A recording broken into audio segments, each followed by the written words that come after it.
Jaime Rosales, Alex.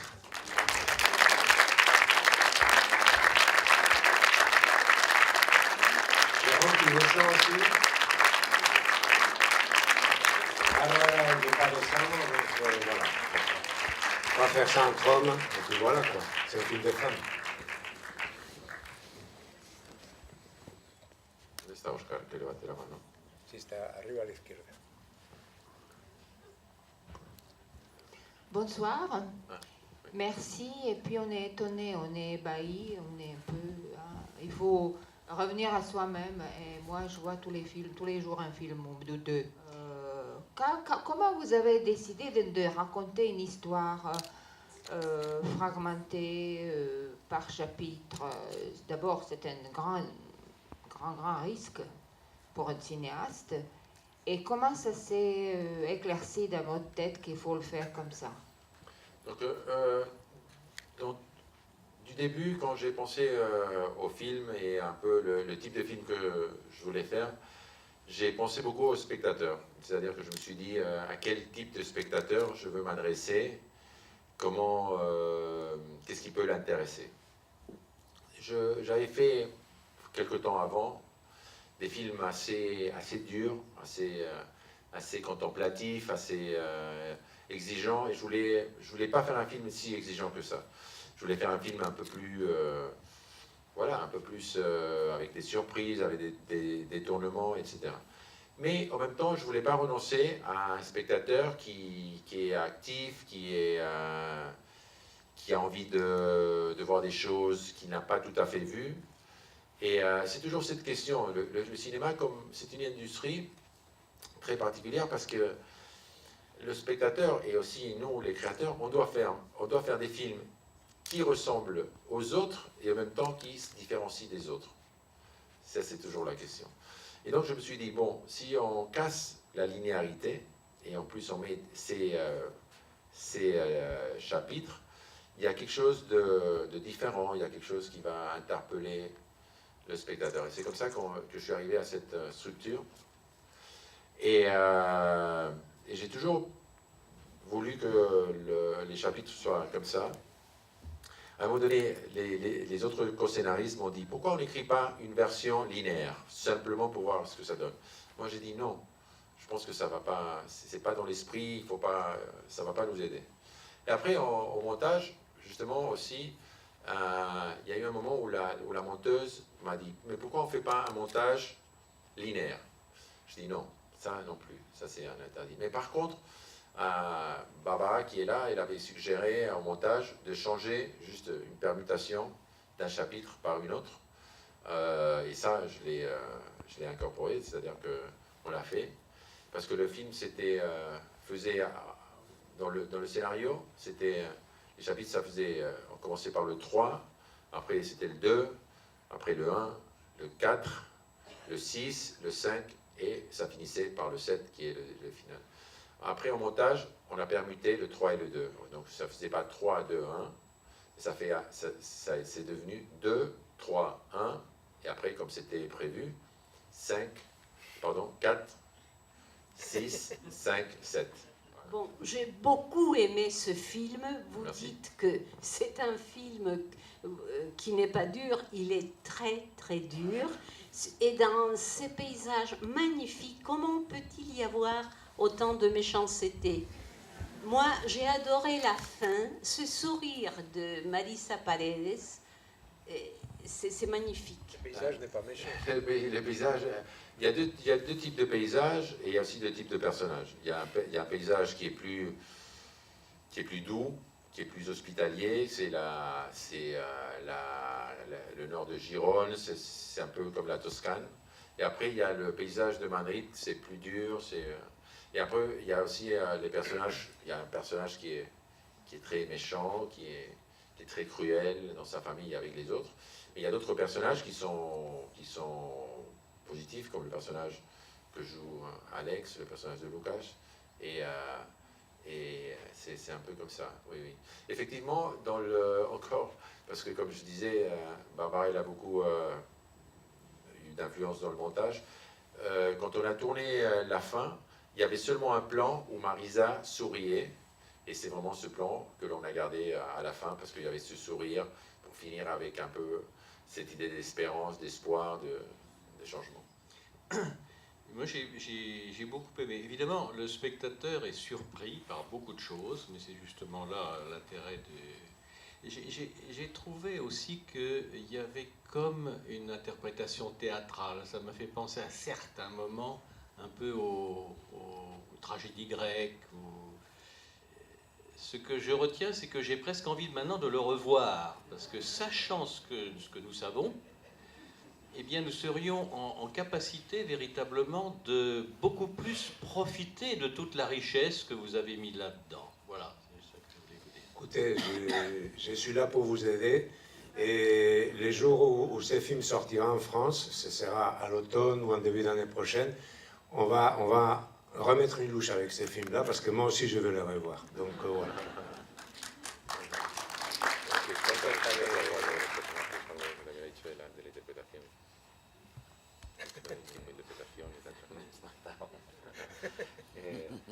Non,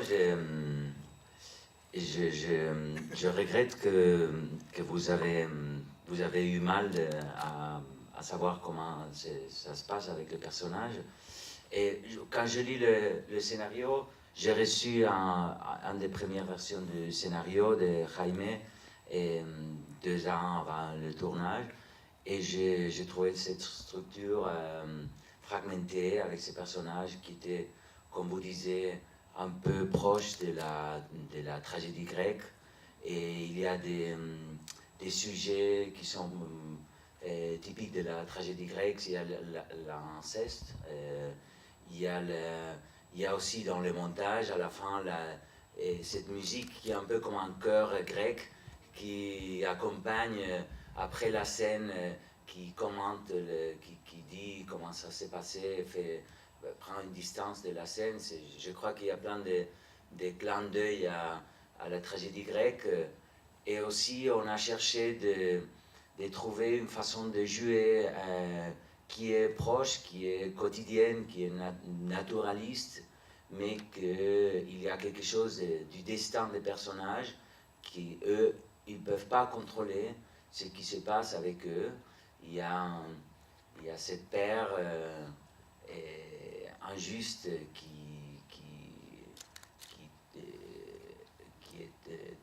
fait la torture, qui haine tout le monde et qui donne de la saleté, qui essaie de casser tous les liens entre les autres personnages. Alors il y a quelque chose qui est déjà fragmenté, qui est coupé par la volonté de ces personnages de couper les liens. Donc ils sont tous un peu isolés dans leur vie, dans leur solitude, dans leur destin. Et leur mystère, aussi leur mystère. Merci. Oui, donc il y a deux choses différentes. C'est lorsque il y a l'action qui est on-off, c'est-à-dire qu'on ne voit pas les personnages qui parlent ou qui agissent, mais on est dans le même moment et le même lieu de l'action. Donc quand on est dans ce type de situation, que moi j'aime beaucoup, pas seulement dans ce film, mais dans mes autres films aussi, c'est parce que ça permet effectivement de faire penser ou lance l'imagination du spectateur. C'est-à-dire que qui est en train de parler. Et donc il y a 2 cadres en fait qui se forment dans l'imaginaire du spectateur. Le cadre, qu'en plus généralement il est composé avec des lignes de force, etc. Donc des lignes de force plastiques, mais aussi il se crée le cadre de qu'est-ce qui se passe en dehors de ce que l'on voit. Donc là c'est quand même un moment que j'aime beaucoup parce que c'est très riche d'un point de vue d'information pour le spectateur. Et l'autre situation, c'est quand il n'y a personne et c'est le vide absolu. Ça, c'est d'un point... Oups, c'est perdu. C'est bon? Non.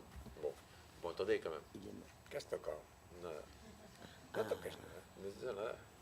Se ha roto solo. Saludos. Tenemos otro. Bueno, espera. Voilà. Bon. Et donc, bon, je continue pour ne pas...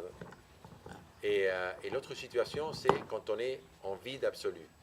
Et en vide absolue, d'un point de vue... ouais. Merci. D'un point de vue... ça c'est plus...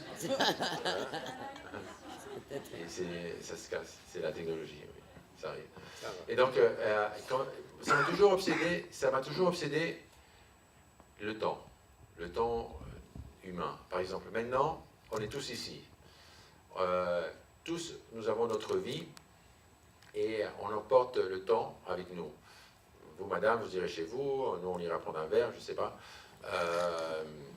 Mais tout le monde partira de la salle et la salle sera vide à un moment donné.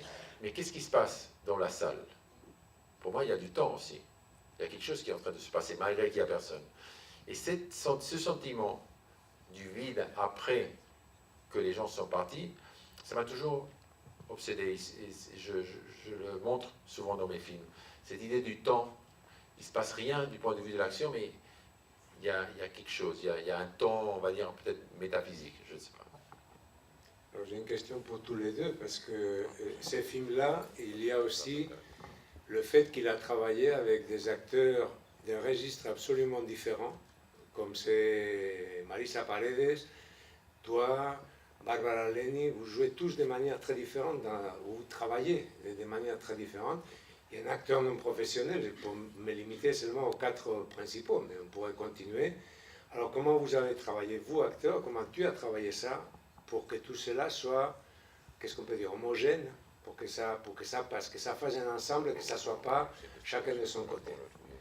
Bon, avec Barbara, on se connaît très bien parce qu'on a déjà tourné ensemble et on a un niveau de langage très proche et très similaire.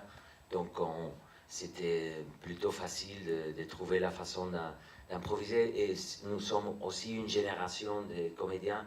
Nous sommes habitués à travailler, à ne pas s'installer dans le texte, dans les paroles, dans le mot, mais à chercher de chaque fois et à parler d'une façon comme si c'était la première fois qu'on fait cette scène. Donc c'était un peu un jeu de toujours chercher des mots différents. Il y avait des idées importantes qui étaient nécessaires de les dire dans la scène, mais on devait toujours, c'était un peu la règle du jeu, de toujours changer les mots et jamais s'installer dans la répétition de la même scène. Et ça, je crois que c'est un système qui marche très bien parce qu'on n'est toujours pas occupé avec soi-même, mais avec l'idée de réagir à ce que l'autre te dit et les réactions sont plutôt spontanées et naturelles. Et je crois qu'on voit ça dans le film. Alors, il y avait des autres comédiens comme Marisa qui a telle expérience, telle maîtrise de son travail, qu'on devait plutôt la bouger pour changer un peu son style de travail et l'adapter à notre façon de tourner. Et il y avait à l'autre côté, vraiment, celui qui joue mon père, Johan, et c'était son premier film, il n'est pas comédien, donc on devait vraiment trouver la façon d'équilibrer le jeu de tous. Et lui, au début, on a beaucoup répété, on a répété avant le tournage, on a fait des exercices, des jeux pour trouver la façon de parler entre nous, et après on entrait finalement dans la scène et on parlait de ce qui était le sujet de la scène. Mais on faisait vraiment comme des exercices pour trouver le ping-pong, le jeu entre les comédiens, et avec Johan c'était une découverte totale. Donc je crois que comme tu dis, finalement on voit un truc homogène entre les comédiens, surprenamment, c'est très équilibré, mais c'était vraiment un effort important de trouver le même niveau de langage entre tous. Parce que sinon, moi j'ai une question, et peut-être qu'après on peut passer au tirage au sort du voyage à Barcelone et continuer à parler avec vous avant. Mais j'aimerais savoir, j'aimerais que tu expliques un peu ton travail, non seulement avec la musique, mais avec les compositeurs de la musique. Comment, parce que je pense que c'est c'est un ensemble, quoi. Vous êtes très, ¿cómo se dice eso? Muy, una sola, hay una unidad ahí. Bueno, aquí a lo mejor tendría que venir también Bárbara a contestar la pregunta, parce que la musique, ça a été Bárbara qui est la productrice, elle a eu beaucoup de participation, enfin dans tout, mais très particulièrement dans la musique. Moi, c'était le premier film que j'utilisais de la musique, je ne savais pas vraiment comment m'y prendre, j'étais un peu perdu, j'avais la volonté d'utiliser la musique, et j'avais deux idées. Donc une, c'était que la musique, je voulais qu'elle ait une personnalité et une particularité unique. Moi, je travaille généralement les films, ou je travaillais les films toujours à partir de la restriction. Par exemple, le film est tourné simplement avec un seul objectif. Il y a beaucoup de lois que je m'impose à moi-même. Et donc, je me suis dit, la musique qui soit complètement vocale, donc sans instrument, simplement des voix. Donc ça, c'était déjà un repère. Et l'autre idée que j'avais, c'est que je ne voulais pas que la musique soit un peu comme un dédoublement de la dramaturgie. C'est-à-dire que là où il y a une scène de tristesse, mettre une musique triste, où il y a une scène de joie, mettre une musique joyeuse, un moment où il y a de la tension, mettre une musique de tension. C'est-à-dire que je voulais éviter l'effet un peu les dents de la mer. Non, il y a le requin qui arrive et on entend... Non, donc c'était justement faire l'opposé à ça. Pardon. Mais je ne savais pas vraiment comment m'y prendre. Donc j'ai un peu parlé avec le musicien. Aussi, une autre chose que j'avais dit, c'est que je voulais la musique vraiment au début, pour faire le premier montage, ce qui n'est pas très habituel. Généralement, les films sont montés, et après, il y a la musique qui vient comme ajouter de la valeur au film. Non, mais je ne savais pas très bien comment y prendre, et c'est Barbara qui a trouvé un critère. Elle a dit, pourquoi on ne fait pas mettre la musique là où il y a les personnages qui sont tout seuls. Et au moins, ça nous sert d'un critère. Et après, on a commencé à jongler avec les thèmes musicaux que Christian avait composés. Certains marchaient, certains ne marchaient pas. Il a fallu recomposer d'autres pièces, les enregistrer. Et à la fin, finalement, aussi il y avait des idées de Christian, comme par exemple sur le noir du début, mettre une voix. Et c'est comme ça qu'un peu on est arrivé avec beaucoup de difficultés, beaucoup d'efforts, parce que chaque fois qu'on faisait des montages, il y avait des problèmes avec la musique. Les gens disaient, on aime beaucoup le film, les gens qui venaient un peu comme conseillers, mais on n'aime pas du tout la musique ça ne marche pas. Et ça a été vraiment jusqu'à la fin qu'on s'est dit, bon, petit à petit, chaque élément, et on sent que la musique ajoute de la valeur et aussi de la subjectivité, parce que pour moi, c'est une des questions qui n'a peut-être pas été évoquée, mais maintenant qu'on parle de la musique, je peux le dire. Pour moi, c'est très important, dans un film, poser la question qui regarde. C'est-à-dire qu'on va voir une dramaturgie, donc il y a des personnages, on va voir ce qui se passe, mais ce qu'on voit, comment ça se fait qu'on le voit? Pourquoi on voit ce qu'on voit? Donc ça revient à dire qui regarde, qui montre ce qu'on voit. Et là, dans ce film, pour moi, l'idée c'était, il y a comme un ange ou un être supranaturel qui est là. C'est une présence, c'est cette présence qui nous montre, cette présence qui existe, mais qui regarde, qui s'y attache aux êtres humains. Il est, avec Hélène Louvard, quand on parlait, la chef opératrice, on disait non, c'est notre ange, c'est un ange qui regarde, mais qui s'intéresse à l'humain, c'est pas un robot. Mais en même temps, il ne change pas le destin des êtres humains. C'est comme une divinité, un ange, enfin un truc comme ça. Et les voix aussi, la musique, ça portait cette même caractéristique. Souvent, c'est une lamentation parce que quelque chose s'est passé. Quand il se suicide, c'est l'expression d'une douleur. Quand parfois il a l'anticipation de quelque chose qui va se passer, c'est toujours cette idée de cette forte subjectivité qui est présente, qui regarde, qui nous montre et qui nous interroge à nous, qui regarde, qui est derrière notre regard. Voilà. Voilà, yeah. Une dernière question alors? Oui. Non, excusez-moi. Il faut le prendre comme ça. Bravo pour le film. Merci. C'était quand même assez fascinant de travailler avec tout le monde.